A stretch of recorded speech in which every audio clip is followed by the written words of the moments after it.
Hello everyone, welcome to my channel. आज की इस वीडियो में अपने जीवन में आने वाले विभिन्न प्रकार के दुखों को कैसे दूर कर सकते हैं, कैसे उनके बारे में बेहतर टेक्निक सोचकर रिमूव कर सकते हैं। चलिए इसे बुद्धा के जीवन से जुड़ी एक कहानी से समझते हैं। एक व्यक्ति महात्मा बुद्ध से पूछा, मेरे जीवन में इतने दुख क्यों हैं, इतनी तकलीफ क्यों है, इतनी परेशानियाँ क्यों हैं। फिर भगवान बुद्ध ने कहा, बताओ तुम्हें क्या दुख है। उसने कहा, मैं क्या क्या और कौन कौन से दुख बताऊँ, मेरी तो पूरी लाइफ ही दुखों के बादलों से घिरी है। फिर उसने कहा, मैं ना रिश्तों से खुश हूँ, ना शरीर से, और ना मन और बुद्धि से खुश हूँ। इससे अच्छा तो मैं मर ही जाऊँ। तो बुद्ध ने कहा, बताओ तुम्हारे सभी दुखों का क्या कारण है। वो बोला, अगर मुझे ये सब पता होता तो मैं आपके पास ही क्यों आता, मुझसे क्यों पूछ रहे हो। फिर महात्मा बुद्ध बोले, रुको, अपने दुखों की गहराई से सोचो और इसकी वजह को ढूंढो।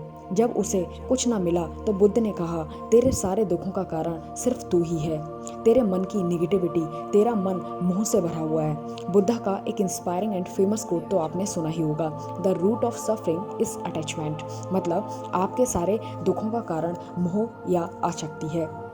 फिर उस व्यक्ति ने बुद्धा से कहा कि मैं समझा नहीं, मेरे मन का मोह हर दुख का कारण कैसे हो सकता है।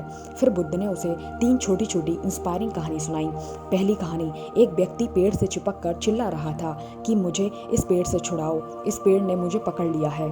तभी उधर से गुरु तथा शिष्य गुजर रहे थे। उस शिष्य ने अपने गुरु से कहा, गुरुदेव, इस व्यक्ति की मदद करनी चाहिए, ये पेड़ से चिपक गया है, इसे छुड़ाना चाहिए। गुरु बोले, इसे कोई नहीं छुड़ा सकता।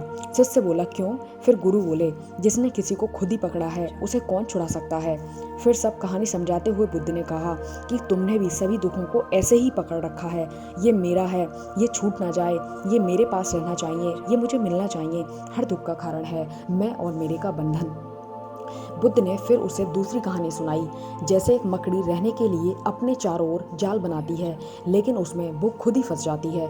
इसी तरह तूने भी विभिन्न रिश्ते नाते बनाए हैं जिसमें तू खुद ही अनंत मोह के साथ फंस गया है, इसलिए अब तुझे इतना दुख हो रहा है। फिर बुद्ध ने तीसरी कहानी सुनाई। जैसे एक मक्खी शहद में गिर जाती है, वहाँ उसे बहुत मजा आता है, वो वहीं पड़ी रहती है।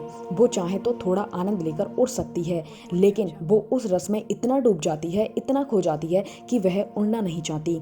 उस रस को लेते लेते उसके पंख भी उसी में फंस जाते हैं, और जब तक उसका पेट भरता है तब तक बहुत देर हो चुकी होती है, वो बहुत बुरी तरह फंस चुकी होती है। फिर वो वहाँ से निकलने की बहुत कोशिश करती है, फिर आगे जाती है, पीछे जाती है, दाएं जाती है, बाएं जाती है, पर वो उड़ नहीं पाती। इस तरह तूने भी पहले तो रिश्ते या नाते किसी चीज़ में शुरू में बहुत आनंद लिया, लेकिन वही सब कुछ आज तेरे दुखों का कारण बन चुका है। ऐसे ही शरीर है, फिर सेहत की चिंता ना किए हम कुछ भी खा लेते हैं, फिर बहुत सारे अंत में शारीरिक कष्ट का सामना करना पड़ता है। इसी प्रकार इंसानी मन इस संसार में रहकर बहुत आशाएं, तृष्णा तथा वासनाएं कर लेता है, तो मन भी दुखों से भरने लगता है।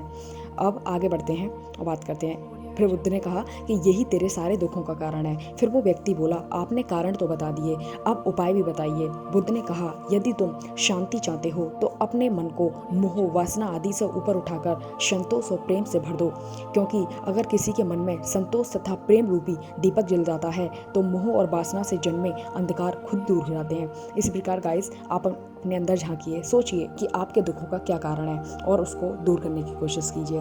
Thank you so much. मिलते हैं अगले वीडियो में।